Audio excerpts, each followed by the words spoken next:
उत्तर प्रदेश के प्रयागराज में श्रृंगेरपुर एवं फाफामऊ पुल के नीचे दफनाए गए गंगा नदी के किनारे लाशों को लेकर अखिल भारतीय अखाड़ा परिषद के अध्यक्ष नरेंद्र गिरी महाराज का बयान काफ़ी आश्चर्य करने वाला है।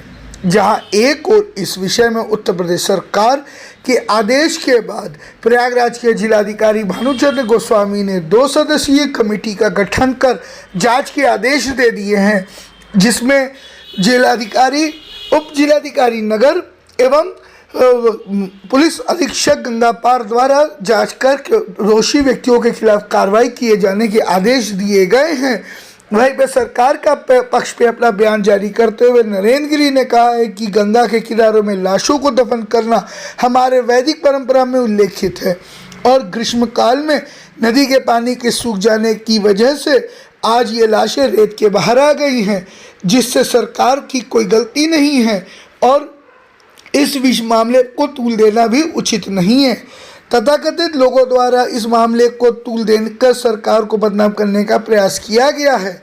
दफन हुई लाशों को कोरोना संक्रमण से मरे लोगों के होने का सबूत तो देती है, पर सभी लाशें कोरोना से मरे हुए लोगों की है यह सिद्ध नहीं किया जा सकता, वरन सरकार को बदनाम करने वाले लोगों की मंशा को दर्शाता है।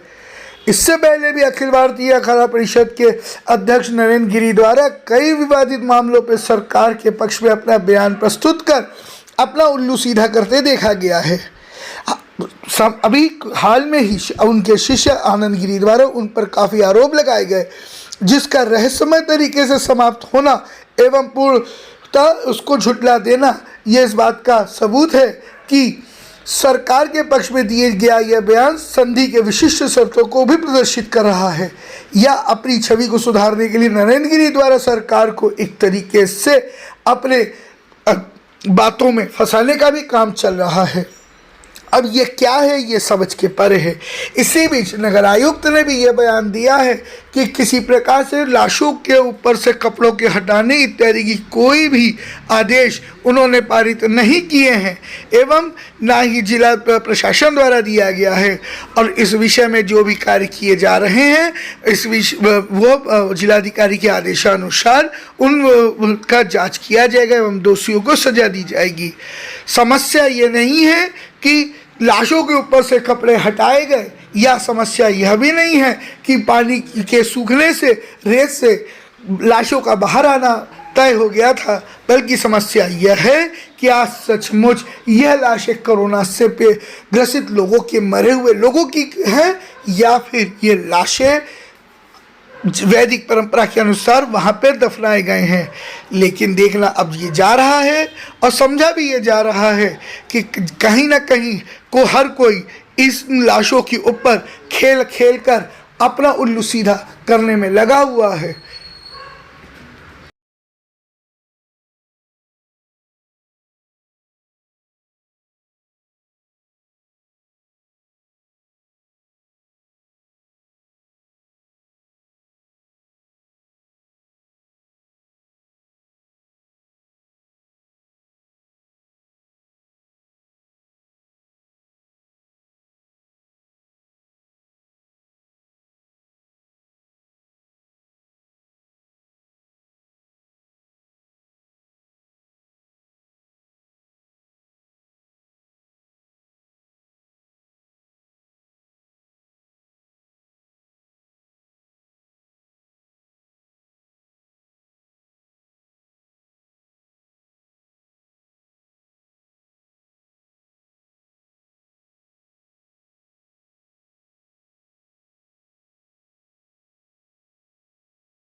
जो भी नगर निगम के अंतर्गत हमारे शमशान घाट हैं और कब्रिस्तान हैं, वहाँ पे हम लोग नॉर्मल जो सफाई व्यवस्था है, रोशनी की व्यवस्था है, पेयजल की व्यवस्था है, जो पब्लिक वहाँ पे आ रही है, परिवार के परिजन आ रहे हैं, उनके लिए टॉयलेट की व्यवस्था है, तो ये सारी व्यवस्थाएं की गई हैं। भी हमारे शहर के जो शमशान घाट हैं और कब्रिस्तान हैं, नहीं ऐसे कोई निर्देश नहीं है वहाँ पे, चूँकि वहाँ पे कोविड की जो डेथ्स होती हैं उसका भी अंतिम संस्कार किया जा रहा है और जो भी जिला प्रशासन के निर्देश हैं और जो जीओ हैं उसका अनुपालन में सारी कार्रवाइयाँ हो रही हैं। तो जो नॉर्मल सफाई साफ़ सफाई की व्यवस्थाएं हैं वही कराई जा रही हैं वहाँ पर। नहीं, ऐसा कोई निर्देश यहाँ से नहीं दिया गया है और ऐसी कोई मैटर संज्ञान में भी नहीं है। अगर कोई इस तरह की कार्रवाई होती है तो जो भी दोषी होंगे उन पर जांच से भी कार्रवाई होगी।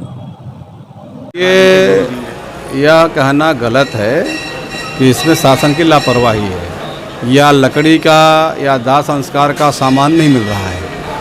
यह परंपरा अनादिकाल से है। श्रृंगेरपुर में, फाफामऊ में, छतनाग में गंगा जी के किनारे कई जातियां ऐसी हैं, कई और धर्म के मानने वाले, बौद्ध धर्म के मानने वाले कई ऐसे लोग हैं जो गंगा जी किनारे ही अपनी लाश को समाधि दिया करते हैं।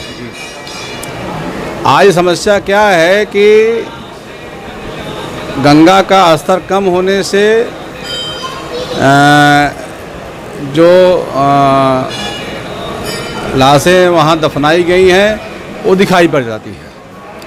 कहीं बारिश हो गई तो बालू का रेत हट जाने से लाशें दिखाई पड़ गई।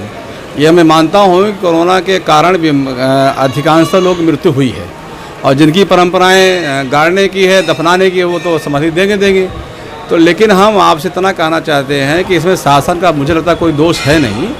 जिसकी जो परंपराएं उसका लोग पालन करते हैं और हम भी इसका विरोध नहीं करते हैं। लेकिन हम उनसे अनुरोध जरूर करेंगे कि गंगा जी के किनारे ऐसा कोई कार्य न करें जैसे गंगा जी प्रदूषित हो जाएं। अब वो गंगा जी का जल स्तर उतना नहीं जितना पहले था। तो हमने जिलाधिकारी से भी कहा है और माननीय मुख्यमंत्री से मांग करते हैं कि जहाँ जहाँ जिन गाँवों में ऐसी व्यवस्थाएँ हैं कि गंगा जी किनारे समाधि देने की, वो गांव में कहीं ग्राम सभा की ज़मीन हो या कहीं और ज़मीन हो उनको दी जाए। चूँकि अब गंगा जी में इस तरह का समाधि देना उचित नहीं है। तो सब मिला के मैं यही कहूँगा कि यह परंपरा आज से नहीं अनादिकाल से है और इसलिए इस पर किसी को अंगुली उठाने का अधिकार नहीं है। और लोग अपनी परंपराओं का पालन करते हैं। अगर उनका हम विरोध करें तो भी ठीक नहीं है। हाँ, उनको हम समझा बुझा सकते हैं, उनसे निवेदन कर सकते हैं कि गंगा जी किनारे इस तरह का काम मत करें, आप कहीं और स्थान उनको दिया जाए वहाँ करें। हमारा राजनीतिक पार्टियां लगातार कह रही कोरोना की लाशें लटकाई जा रही हैं। अब देखिए ऐसा है कि प्रियंका गांधी ने भी ऐसा है, विपक्ष जो है अगर वो विरोध नहीं करे तो विपक्ष कहेगा फिर। विपक्ष को सोनिया गांधी को क्या पता है कि यहाँ परंपराएं क्या हैं। सोनिया गांधी कुछ परंपरा ज्ञान है।